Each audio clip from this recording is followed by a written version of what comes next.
Welcome back to the Y channel. Before we unravel today's major political storm, please make sure to subscribe, hit that notification bell, and smash the like button to support our content. Okay, let's just get right into it.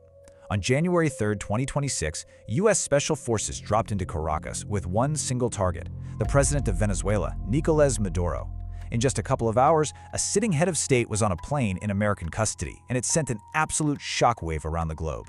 So, in this explainer, we are digging into the one question that really gets to the heart of it all. Was this a legal arrest of a wanted man, or was it a flat-out, illegal, state-sponsored kidnapping?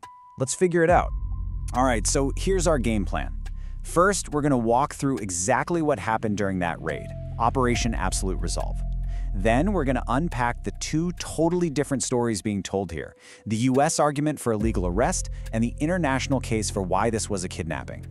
We'll look at how the world reacted, dig into the whole "was this really about oil" question, and then finish up by asking, what does this all mean for the future? So, let's start at the very beginning. Because to really get a grip on the legal and political mess that came after, you've got to understand the incredible scale and just the pure lightning speed of what went down in those early morning hours over Venezuela's capital. Just take a look at this timeline. This was not some quiet, low-key arrest. This was a full-blown military operation, and it was carried out with chilling precision. At 2:01 a.m., you've got Delta Force on the ground. But at almost the exact same time, a massive air campaign kicks off. We're talking about 150 aircraft hitting military targets. This was all about shock and awe, just overwhelming any possible resistance before it could even get organized. And you know what? It worked. In less than 90 minutes, Maduro and his wife were not just captured, they were already on a U.S. plane over the ocean. The speed is it's mind-boggling. And this right here, this is the core of the whole debate. On one side, you have the official U.S. story. They're calling it an extraction mission to serve a Justice Department warrant. They even had an FBI team there, to make it look like a police section. But then, you look at what actually happened. You've got Delta Force, one of the most elite military units on the planet, backed by an entire air force. They didn't just serve a warrant, they launched strikes on another country's military bases, and there were reports of at least 80 casualties. So that's the question, right? How can you call something a law enforcement action when it looks and feels and sounds exactly like an invasion? And right from his very first moment in a U.S. courtroom, Maduro himself drew the battle lines. He didn't get bogged down in legal details. No, he made a huge political and military statement. When he called himself a prisoner of war, he was doing something very, very specific. He was trying to invoke the Geneva Conventions. Basically, he was saying, this isn't a criminal case. This was an act of war, which means you, this federal court, you have absolutely no right to try me. Okay, so we've seen what happened on the ground. But that brings up the million-dollar question, how on earth did the US government think they could legally justify this? I mean, sending special forces into a sovereign country to snatch its leader? Well, the entire argument, as you're about to see, is built on a very specific interpretation of US law, and it pretty much ignores international law altogether.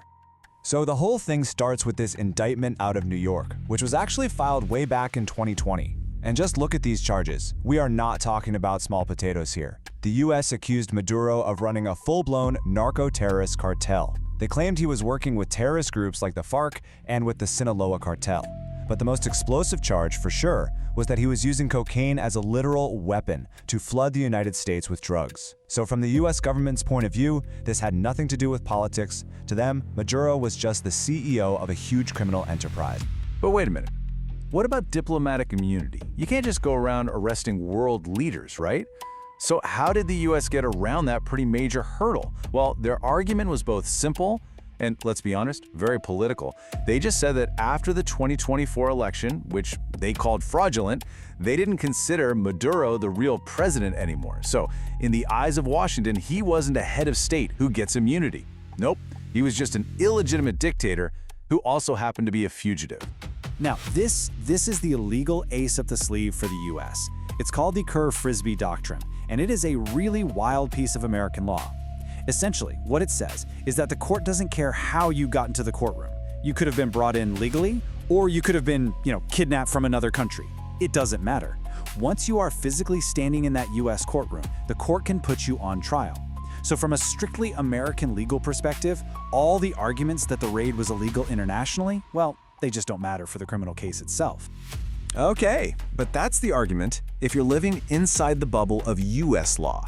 The second you step outside that bubble and into the world of international law, the picture doesn't just change, it gets flipped completely upside down. And this quote from Professor Brad Roth just nails the perspective from outside the US. Pretty much every international law expert on the planet was baffled by this. They were looking for any justification, a UN resolution, a clear act of self-defense, and they found nothing. To them, this wasn't some complicated legal gray area. It was a crystal clear violation of the basic rules of how countries are supposed to behave. And this gets to the very heart of the international argument, and it is the exact opposite of the American position. See, under international law, head of state immunity isn't something other countries just get to vote on. It's attached to the office, not the person. So it doesn't matter one bit whether the US recognized Maduro or not. He was, in fact, the head of the Venezuelan government. And because of that, international law says he's immune from being tried in another country's court. End of story. And this whole thing is way bigger than just Nicolas Maduro. This hits at the very foundation of the world order we've had since World War II. The whole point of the UN Charter was to stop exactly this kind of thing, to stop powerful countries from just using their armies against weaker ones whenever they feel like it. Article 2.4 is the absolute bedrock of that system. And since the US didn't have a UN Security Council resolution, which it didn't, most of the world sees this as a straight-up violation of the most important rule in the book. So what we have here are two legal systems crashing into each other. You've got US domestic law on one side saying, hey, you're here, so we can try you. And you've got international law on the other side saying, you had no right to go get him in the first place. So, what happens when these two worlds collide? Let's see how the rest of the planet reacted. Well, the international reaction was fast, and it was brutal. The head of the UN himself called it a dangerous precedent. UN experts just came right out and called it US aggression. What's really telling is that even America's closest allies were in the UN criticizing the move, and major international think tanks like Chatham House basically said there is zero justification for this in international law. The United States was almost completely alone on this one. And this chart just lays the whole conflict out perfectly, doesn't it? It really is like they're speaking two totally different languages. The US side is talking about federal indictments and fugitives and this weird Kerr-Frisbee doctrine. The rest of the world is talking about sovereignty, head of state immunity, and the UN Charter. And that's the problem. An action that one side sees as totally legitimate, the other side sees as a fundamental crime against the international order. So with all of this legal chaos and diplomatic backlash, you really have to ask yourself, was this really all about serving a 6-year-old warrant? Or was something else, something much bigger, driving this whole thing? For a lot of people, the answer isn't in any law book. It's buried deep underground in Venezuela. Yeah, you simply cannot talk about this situation without this one single staggering fact. Venezuela has more proven oil reserves than any other country on the planet. More than Saudi Arabia, more than Canada. Let that sink in. And for more than 100 years, that incredible wealth has shaped everything about its politics and its relationship with the United States. And if you had any doubts about the oil connection, check this out. The most interesting thing here is the timing. This quote wasn't from a month later. This was from President Trump on the exact same day that the raid happened. In his very first comments, he wasn't just talking about narco-terrorism. He immediately pivots to talking about American oil companies going in to take over and rebuild Venezuela's oil industry. The quiet part got said out loud, and fast. And he didn't even stop there. He went on to say that the US was going to run Venezuela. And he even reframed history, saying that when Venezuela nationalized its own oil industry back in the 70s, it was stealing from the US. That kind of language made it sound, to a lot of people, less like a law enforcement operation and a lot more like a hostile takeover to get those assets back. So let's zoom all the way out and look at the big picture. Because no matter what happens in Maduro's trial, what the US did here has sent a tremor through the entire global system. What does this mean for the future of how countries deal with each other? You know that old saying, history doesn't repeat itself, but it often rhymes? Well, this is a perfect example. The Maduro capture happened almost 36 years to the day after the US invaded Panama to get its leader, Manuel Noriega, and the parallels are just uncanny. Both captured in big military operations, both facing US drug charges. In both cases, the US said it didn't recognize them as legitimate leaders, and both men claimed they were prisoners of war. It really makes you think this wasn't a one-time thing, but maybe just the latest version of an old American playbook. So here's the bottom line. What's really at stake is the #1 rule we all agreed on after 2 world wars. Powerful countries don't get to just use their armies to enforce their own laws in other weaker countries. By dressing up an invasion as law enforcement, the US didn't just grab a guy. They kind of broke that rule. And they've set a very dangerous example that you can be sure other powerful countries are watching very, very closely. And that leaves us with this final and frankly pretty chilling question. If all it takes to justify a cross-border military raid is a domestic arrest warrant, then what are the limits?